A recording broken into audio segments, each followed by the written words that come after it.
C'est un appareil d'exception qu'on vous propose dans ce hors-série spécial LG G4. Pourquoi appareil d'exception, vous vous en doutez? Parce que personne ne l'a encore eu en main dans notre beau royaume.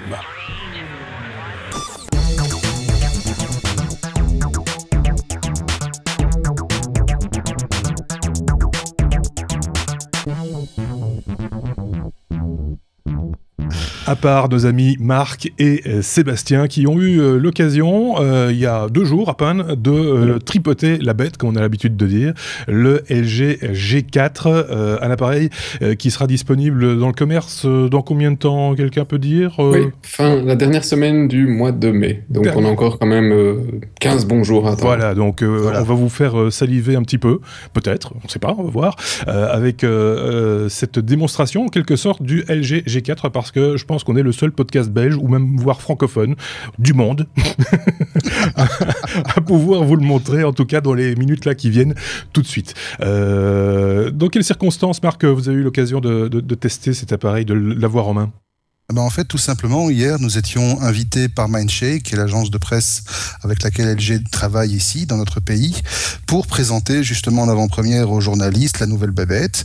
Et nous avons fait certaines choses que nous ne rentrerons pas dans le détail, mais nous avons réussi à les convaincre effectivement de nous prêter un exemplaire pour la soirée, grosso modo, et pour pouvoir jouer avec, et en leur promettant que nous allions en parler dans notre beau podcast.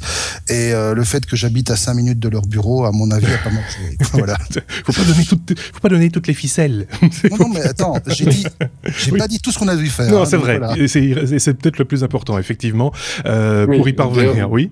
Marc ne le dira pas, mais la police était sur place, donc on a quand même dû aller loin. D'accord. Vous n'avez pas dû être content. Donc c'était sous contrôle que vous avez pu tripoter la bête. On peut en parler tout de suite, on lance la vidéo, on regarde de quoi il s'agit. On est d'accord, on y va ? C'est parti. C'est parti. Il faut préciser que ce que vous allez voir comme machine, c'est une machine qui n'est pas encore 100% finale. La preuve, c'est que la ROM est encore en coréen et n'est pas finale non plus. Il y a encore quelques petits ajustements aux entournures. Et donc voilà, ce sont des choses qui vont arriver. Alors dans la boîte, évidemment, des pédages traditionnels, il y aura, comme d'habitude, toujours un bloc d'alimentation, une paire... il n'y avait même pas de casque. Non, mais la boîte... Oui, la boîte n'est pas finale non plus, c'est juste des exemplaires de démo, donc il y aura certainement des écouteurs et d'autres détails. Et d'ailleurs, pour la précommande, si vous le précommandez avant la fin du mois, vous aurez droit à une carte de 64 Go de la part de LG. Donc il y a encore plein de trucs. Alors là, on voit effectivement la première nouveauté de l'appareil, qui est quand même assez bien mise en avant par LG, c'est il y aura 2 versions, dont une avec un dos en cuir. Et c'est du vrai cuir. Et on peut vous dire, pour avoir mis nos petits doigts dessus, ça donne vachement bien. Ça donne vraiment un aspect luxueux à la bête. Alors, il sera disponible en 6 couleurs, si ma mémoire est bonne, dont 3... Heureusement pas chez nous. Il y a avec cuir de schtroumpf, cuir de canari, encore un autre, je sais plus lequel. Et les autres dos, ce sont des dos en plastique. Alors, je ne me rappelle plus trop. Alors le prix, au niveau des prix, justement, il y avait une différence, parce que si on prend la version classique, c'est-à-dire métallique en cuir, métallique plastique, là c'est du 649 €. Avec le cuir, c'est 699, mais vous avez à chaque fois une version et cuir et métallique. Et donc donc vous avez le choix. Mais en fait, comme on peut le voir sur l'image, le fait que ce soit un bout en cuir, c'est juste entre guillemets une cover, quoi. C'est une cover sur c'est vraiment du plastique. Cuir sur un plastique. Voilà. Mais honnêtement, pour être un fan de cuir, d'un point de vue vestimentaire, je trouve que c'est sympathique sur un téléphone. C'est inhabituel qu'un constructeur nous sorte ça. Alors c'est juste du design, mais c'est sympa. Autre point sympathique, il garde une batterie amovible de 3000 mAh comme sur le G3. Il a également, donc, comme on l'a dit, un port d'expansion micro SD qui encaisse, on nous a dit quand même, des micro SD jusqu'à 2 Tera et qui se trouve juste en dessous du port SIM que l'on voit là. Et alors, petite chose assez intéressante, on vient de voir que sur la coque plastique, donc la coque effet métal, il y a en fait tout un circuit de charge sans fil qu'on ne va pas retrouver sur la coque en cuir. Alors j'ai posé la question quand j'ai ramené le téléphone ce matin. et ils n'ont pas su me répondre pourquoi. Donc voilà, c'est un petit mystère. Alors peut-être que la coque en cuir n'assure pas forcément la conduction nécessaire que pour garantir une charge valable. Toujours est-il que la charge sans fil se fera soit avec la coque du modèle de base à 649 ou alors avec la coque d'un autre étui à rabat, voilà, qui est un accessoire standard. Oui, parce que ça c'est une petite retour en arrière au niveau de ces modèles par rapport au LG G3, c'est que de base, il n'est plus en chargement sans fil. Alors voilà, on n'a pas eu une explication exacte de pourquoi ils ont supprimé cette fonctionnalité, parce que moi je la trouve presque indispensable sur un smartphone aujourd'hui de haut de gamme. Mais elle est disponible via des accessoires supplémentaires comme elle l'était sur les précédents téléphones de chez Samsung. Donc voilà, ça c'est le petit truc en moins. Ce qui est étrange d'ailleurs, soit dit en passant. Ce qu'on voit là, c'est la surcouche. Alors effectivement, ouais, donc l'appareil fonctionne. Alors ce qu'on voit sur l'écran, je fais un petit aparté rapide dessus. C'est un truc assez sympa qui va permettre d'automatiser, et donc ça fait partie du logiciel de base, d'automatiser le switch Wi-Fi, Bluetooth, lancement d'applications, etc. directement en fonction des endroits où vous êtes, des Wi-Fi où vous êtes connecté, des Bluetooth où vous êtes connecté. Je sais que c'est quelque chose qui se trouve maintenant également sur le S6 en standard. C'est moi, on en parlait justement il n'y a pas très longtemps. Maintenant, voilà, c'est quelque chose qui va se trouver également en standard sur le G4. G4 qui tourne sous Android Lollipop 5.1 avec une surcouche qui, je dois l'avouer, est assez légère par rapport à ce qu'on faisait sur le G3. C'est quelque chose qui est beaucoup plus discret, beaucoup mieux intégré. Sinon, pour le reste, bon, l'appareil embarque 3 Go de mémoire et utilise un processeur. Alors, étonnamment, on aurait pu s'attendre pour ce genre de modèle à ce qu'ils embarquent le haut de gamme de chez Qualcomm, qui est le 810. Ça n'a pas été choisi parce qu'apparemment le 810 a encore des problèmes de stabilité, donc ils se sont rabattus sur le modèle qui est juste en dessous, le 808, qui est donc un hexacore, à savoir il y a un dual-core à 1.8 GHz et un quad-core à 1.4 GHz. Voilà, le tout est épaulé par un circuit graphique Adreno, et donc comme on l'a dit, voilà, il y a 32 Go en standard, c'est la dotation de base et ça sera la seule différenciation se faisant au niveau des dos cuir et plastique, enfin cuir et métal pour la version A699, plastique métal seulement pour la version de base, la différenciation étant simplement à ce niveau-là. Pour l'extension, vous pouvez monter jusqu'à 2 Tera, on le rappelle, en partant du principe que la carte mémoire vous coûtera 40 fois le prix du téléphone. C'est un bel appareil, hein. On est un petit peu désolé pour ceux qui ont l'habitude d'écouter le podcast, on est un petit peu plus visuel sur ce hors-série parce que c'est pas tous les jours qu'on a l'appareil en main et qu'il y ait des choses à montrer en plus par rapport à l'appareil en question, donc on est un petit peu désolé pour ceux qui n'ont que l'audio, mais n'hésitez pas à aller sur notre page Facebook pour rejoindre notre compte Twitter ou notre blog et vous aurez là toutes les images et toutes les explications et également que nous fournissent nos amis d'informaticien.be. Ouais, alors deux, trois autres petits trucs parce qu'au niveau téléphone, faut apprécier le poids. Hein, des gens comme vous, Marc et Marc, vous appréciez les poids parce que vous avez des téléphones qui font 150, 160 grammes, un truc comme ça. Ouais, c'est un peu plus lourd, mais c'est surtout pas. Non, c'est une question d'habitude en fait. Voilà, ouais. Ça vous dérange pas. Moi, le mien est aux alentours des un peu plus de 130 grammes. Et ici, c'est pareil, on est un téléphone qui fait 155 grammes si je ne m'abuse. 155 grammes exact. 155 grammes, je trouve, c'est une impression très personnelle, je trouve ça assez lourd et imposant comme téléphone, mais pour faire un truc de 5 pouces 5, bon, c'est ça, hein, 5 pouces 5, t'as pas trop le choix aujourd'hui, quoi. Donc, non, t'as pas trop le choix. Mais bon, il faut pas oublier que l'appareil embarque quand même un écran Quad HD, de nouveau, donc c'était déjà le cas sur le G3. Autre chose qui a quand même pas mal évolué par rapport à la version précédente, c'est l'optique de l'appareil photo. Oui. Ils sont passés ici à une optique. Alors, première chose, c'est une optique maison. Donc, c'est à savoir, auparavant, LG utilisait des optiques Sony. Ici, ils ont développé leur propre optique et c'est une optique qui monte à 16 mégapixels avec stabilisation optique, donc pas stabilisation électronique, flash LED, etc. Par contre, là où ça devient intéressant, c'est que l'ouverture du capteur, enfin l'ouverture de l'optique descend à 1.8. D'accord. Donc pour ceux qui s'y connaissent en appareil photo et en optique photo, cela veut dire que la quantité de lumière qui va rentrer et qui va permettre d'impressionner positionner le capteur est bien supérieur à ce qu'on avait sur les autres. Par rapport au G3, il y a une augmentation de 80%, je pense. Une particularité aussi, le lancement de l'appareil photo se fait par un bitonio qui se trouve en dessous de l'objectif, c'est ça? Au dos de l'appareil? Alors, au dos de l'appareil, donc puisque LG, depuis le G2, regroupe tous ses boutons au dos de l'appareil, il y a moyen, effectivement, de double-cliquer, si on veut, sur un des boutons qui se trouve de part et d'autre du bouton d'allumage, et cela va lancer automatiquement l'appareil photo en moins d'une demi-seconde et prendre une photo avec la mise au point censée être parfaite. J'ai fait quelques tests, c'est relativement bon. En tout cas, c'est mieux que la moyenne que pour le temps de réponse. Oui, voilà. Il faut savoir que la mise au point est faite avec un laser, comme ils avaient. Je pense qu'ils l'avaient déjà aussi sur le G3. Ils ont amélioré encore la performance ici pour que ce soit beaucoup plus rapide. Donc c'est une des spécificités de celui-là. Donc c'est une mise au point plus rapide et c'est assez sympathique, c'est vrai, de pouvoir sortir l'appareil photo, le dégainer aussi rapidement, ce qui en tout cas selon les arguments d'LG, a plutôt tendance à vouloir remplacer. Bon, dans leurs arguments, ils disent on est dans les contrôles d'un réflexe. Bon, faut pas exagérer non plus, mais ça remplace quand même pas mal les appareils photo compacts. Comme tout le monde, voilà, la plupart des compacts ont tendance à être remplacés par le smartphone qui est directement toujours dans la poche.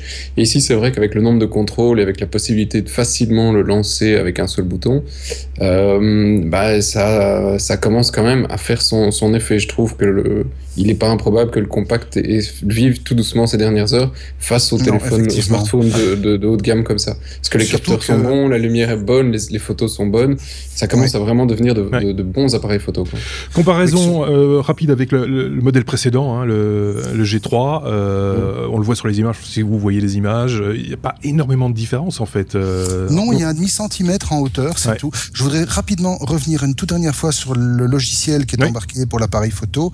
LG a fait encore un pas en avant par rapport à ce qui se faisait sur la génération précédente. C'est qu'ils ont un logiciel qui a un accès manuel à quasi tous les paramètres. Donc, contrairement aux appareils standards que l'on trouve sur un Samsung, un OnePlus, etc., qui travaillent quand même pas mal en mode automatique, ici, on a accès à la balance, à l'ouverture, à l'exposition, à toute une série de paramètres qui donnent vraiment un contrôle beaucoup plus fin. Et donc, in fine, qui permettent d'avoir des photos beaucoup plus réussies. Là, donc, on revient effectivement par rapport... Il y a un dernier point sur l'appareil photo, avant que tu passes à autre chose, et un dernier point sur l'appareil photo, c'est qu'ils ont un stabilisateur optique qui te permet d'aller, alors ça, le Y, le Z et le machin, il va sur trois plans ici. 3 axes par rapport à 2 sur le LG G3 et ils ont quasi doublé, ils ont doublé ou plus pour un des axes la sensibilité sur lequel tu pouvais secouer ton bitonio et que ta photo allait pas être explosée. Donc tu vois, sur tous les points ils essaient de concurrencer les appareils compacts et je trouve que voilà, c'est vrai que c'est pas mal pour ça. C'est vrai que c'est une belle évolution. C'est par rapport qu'est-ce qu'on pourrait dire justement de l'évolution, puisque on avait testé ici le G3 avec Marc, G3 versus G4, on sent une vraie évolution, c'est pas juste une refonte, juste une mise à niveau. Non, c'est une évolution dans le sens, sur la puissance brute de l'appareil, là je reste convaincu que c'est une évolution en douceur. La puissance des processeurs et des circuits qui sont embarqués dans nos téléphones aujourd'hui sont plus que largement suffisantes pour faire tourner un Android de base, franchement, même avec une couche un peu légère. Par contre, ici, il y a vraiment eu un travail en profondeur au niveau de l'intégration de la couche, qui donc c'est vraiment très très fort dégraissé et donc qui a été intégré de manière beaucoup plus harmonieuse que le design du G3. On sent qu'il y a un travail vraiment poussé qui a été fait et on la remarque plus à la fin. Donc c'est vrai que quand je rallume le G3 après avoir eu le G4 en main pendant une journée, voilà, ça saute à la vue et directement tu regrettes d'avoir rendu le G4, Ben, si tu m'entends, voilà, gentiment. Mais sinon, je sais. On lui rend le G3. Non, ils ont pris l'email, hein, t'es gentil. Donc, voilà, sinon... Alors, j'ai déjà vu quelques rapides comparaisons sur la qualité de l'appareil photo et les comparaisons vont dans le sens que l'appareil photo du G4 est en train d'exploser gentiment tous les appareils photo qui existent embarqués dans les smartphones aujourd'hui, y compris ceux de Sony qui, eux, se positionnent comme le top du top. L'iPhone, disons, commence à accuser un méchant retard avec ses 8 mégapixels et son petit ring infrarouge. Donc, eux, ils ont intérêt vraiment à prendre quelque chose de solide pour la prochaine version. Sinon, magnifique, ils ont conservé le fait d'avoir batterie amovible et mémoire extensible, ça rationalise la gamme. Voilà, moi j'appelle ça une très belle réussite. La seule chose qui me pose un petit problème, mais c'est un problème d'utilisateur de téléphone à prix cassé, c'est le prix. Voilà, mes 2 derniers téléphones, c'était un Nexus 5 que j'avais payé 329 €, puis le OnePlus que j'ai payé 349 €. Ce sont des appareils qui... Alors effectivement, ce sont des appareils un petit peu plus anciens. On parle d'un écran Quad HD contre un écran Full HD. Honnêtement, hein, le Quad HD c'est très beau, mais à condition d'avoir le téléphone à ça. Sinon, voilà, on voit pas vraiment la différence. Et le prix de 649 €, voilà, je suis certain qu'il y aurait eu moyen de faire un téléphone plus dans la zone des 400 €. Maintenant, qui sait, on va peut-être voir débarquer un LG G4 Mini. Et alors, en guise de deuxième conclusion, on va dire, hein, celle de Sébastien, tu vois, on a testé, enfin en tout cas, on a eu ton retour d'expérience sur le Samsung Galaxy S6, donc ça tombe bien. Des regrets ou Non, pas de regrets, parce que d'un point de vue utilisateur, moi je le trouve trop gros pour moi, mais ça c'est vraiment un choix très personnel, parce qu'il y en a quand même beaucoup qui ont cette taille aujourd'hui sur le marché. Et marché, puis, effectivement, précision, le marché asiatique est très friand des phablettes, hein, enfin des appareils de grande taille. Oui, et puis on a l'iPhone 6 Plus, il y en a d'autres hein, qui ont des tailles tout aussi respectables. Non, voilà, là, pour moi, d'un point de vue taille, c'est pas possible, ça ne me convient pas, mes poches sont pas aussi grandes. Sinon, le téléphone est très sympa. Voilà, maintenant, je trouve tous les smartphones qui sont aujourd'hui dans le haut de gamme, on peut pas dire qu'il y ait une fonctionnalité qui les démarque vraiment de manière incroyable les uns des autres. Hein. Les appareils photo sont un tout petit peu meilleurs, les écrans sont un peu meilleurs l'un ou l'autre, mais il y en a pas un qui écrase tout le monde. Et donc ça devient vraiment un choix de design et voilà, c'est plus du feeling qu'autre chose. C'est un peu la raison, je te coupe 2 secondes, mais c'est aussi la raison pour laquelle dans ce podcast on a pris le parti de ne pas toutes les semaines parler des nouvelles sorties de smartphones X ou Y, pour ne pas être redondant et ne pas répéter de manière sempiternelle les mêmes choses. C'est ça. Voilà. Parce que passer d'un quad-core à 1,4 à un quad-core 1,44, voilà. Ok, voilà, ça change rien. Et puis une fois qu'on l'a dit, on l'a dit, quoi. Ici, il y a un effort de design qui est assez remarqué. Alors, même s'il ressemble très fort au G3, hein, pas se le cacher, si on regarde les photos, c'est quand même très très similaire au niveau de la forme. Le fait de jouer l'atout cuir, voilà, c'est une première au niveau des constructeurs dans ce sens-là, je trouve ça sympa. Il y avait certainement déjà plein d'autres moyens de le mettre sur le G3 et sur d'autres téléphones, hein. Mais ici, c'est le constructeur qui le fait en direct avec toute une série de gammes en cuir. Moi, je trouve ça amusant. Dans le haut de gamme, il y avait eu déjà chez LG, je pense, ils avaient déjà fait des choses qui étaient un petit peu dans cet esprit-là, en tout cas avec des parties en cuir, des petites lichettes. Samsung l'avait fait aussi, si tu te rappelles, la Samsung Galaxy Note précédente version avait aussi un dos en cuir. Oui, enfin, en tout cas des tentatives, on va dire, de rendre l'objet un peu plus luxueux, quoi. On peut dire que ça. C'est du design, c'est de l'ergonomie, c'est rendre quelque chose d'un peu plus vivant, parce que vous mettre ta coque en cuir, elle va s'user, donc ton téléphone va prendre un petit peu vie. Voilà, c'est ça le parti qu'ils essayent de prendre. Certainement mieux que du bling-bling doré ou argenté. Qui lui va s'user et tu vas trouver ça dommage. Mais ça pose quand même une question, et là, bon, Seb, tu me contrediras pas, parce qu'on avait déjà eu cette réflexion. Combien de vaches est-ce qu'on va tuer? Oui, non, les vaches et les schtroumpfs, surtout, combien de schtroumpfs on va tuer, parce qu'on vous a pas montré, mais la coque en cuir sera disponible en 3 coloris chez nous, à savoir le brun, un noir et un bordeaux. Mais pour le marché asiatique, ils ont aussi du cuir de schtroumpf, donc bleu. Pétant, du canari, jaune pétant, et du cuir de, je sais pas, c'était quoi comme couleur, mais de toute façon, ces 3-là, on ne les aura pas.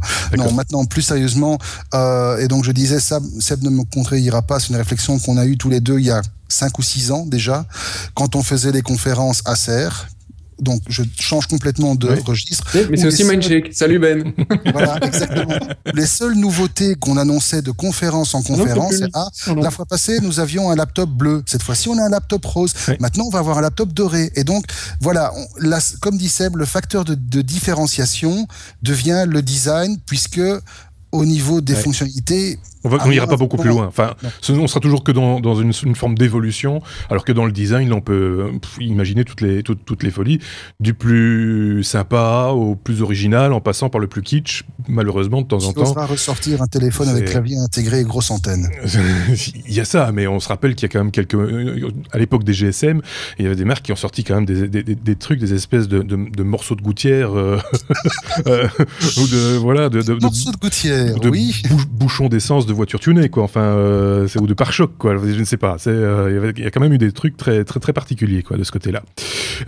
Une conclusion, peut-être, Sébastien, encore ? Oui, une conclusion pour moi. Alors, effectivement, si le téléphone vous intéresse, vous pouvez le précommander aujourd'hui chez la plupart des gros retailers. Alors, il y en a 3 qui sont cités par LG. C'est MediaMarkt, Krefeld et Vandenborg. Vous pouvez le faire en ligne aussi. Je précise, en Belgique. En Belgique, bien sûr. En France, vous n'aurez pas de MediaMarkt, Krefeld, je ne pense pas non plus. Non. Mais il y en aura d'autres. Et alors, je suppose que l'offre est aussi valable en France. Mais si vous le précommandez avant la sortie, c'est le principe de la précommande, LG vous offrira... Alors, vérifiez quand même là où vous le commandez, mais normalement, il vous offrira une carte micro SD de 64 Go. Donc, c'est un petit cadeau sympa si... Voilà, c'est un petit cadeau sympa si de toute façon vous voulez l'acheter. Une bonne carte SD. Si l'appareil est capable de filmer en HD, il vaut mieux une carte un peu rapide quand même. Il est capable de filmer en quad HD. En quad HD en plus, donc il faut quand même une carte 40 mégabits, quoi, quelque chose comme ça. Oui, mais il vous offre pas une carte de Tera. Hein, là, non, ça il faut pas déconner non plus. Mais c'est déjà bien, c'est un geste commercial, c'est assez bien. C'est pour jouer sur le fait qu'ils sont les derniers à faire de la micro SD et de la batterie mobile. Oui. Je disais justement, je vais une toute petite parenthèse là-dessus, un article, enfin je l'ai parcouru comme ça en diagonale, je n'en dirai pas beaucoup plus, sur l'importance encore de la carte SD dans les téléphones. Est-ce qu'on va encore en avoir ? Est-ce que c'est encore utile ? Est-ce que ça a un sens ? Là, on le voit manifestement, ça a encore un sens dans un appareil qui a de la place. Parce que ça peut... Justement, voilà. Ce dont tu parles, c'est le nouveau directeur recherche de ces Je pense, oui. Qu'il a dit effectivement que les cartes SD sont visées à disparaître parce que de toute façon, ça sert à rien. Voilà. Ouais. Enfin, quand même assez particulier comme réflexion. Enfin, voilà, il est responsable de ce qu'il dit. Voilà. Je pense qu'on a bien fait le tour de la question. Seb, Marc, rien à rajouter. Une petite note. Vous savez que vous pouvez même enregistrer vos photos en RAW. Oh, ça, on l'avait pas dit. Hein. Voilà. Mais ça, sur le OnePlus, on peut le faire aussi déjà. Effectivement. Donc, on y revient toujours. Hein. Vous avez noté, on a parlé du design qui était une marge d'évolution possible du smartphone, mais l'appareil photo l'est quand même aussi beaucoup quand on regarde. Merci beaucoup en tout cas. Merci à Mindshake et à Ben qui nous ont permis d'avoir ce téléphone et qui nous ont fait confiance, alors que franchement, ça doit être un des seuls samples qui est en circulation en Belgique de nous l'avoir confié pour 24 heures. Donc encore merci. Et donc, on imagine bien que d'ici les semaines qui viennent avant sa sortie, d'autres auront accès à des appareils de démonstration et que donc la presse sera inondée de choses et qui répéteront exactement ce qu'on vient de vous dire ici. Donc, voilà, c'est une chose qui est faite. Merci beaucoup, Seb, Marc. À très bientôt. Plaisir. Salut. Bientôt, au revoir.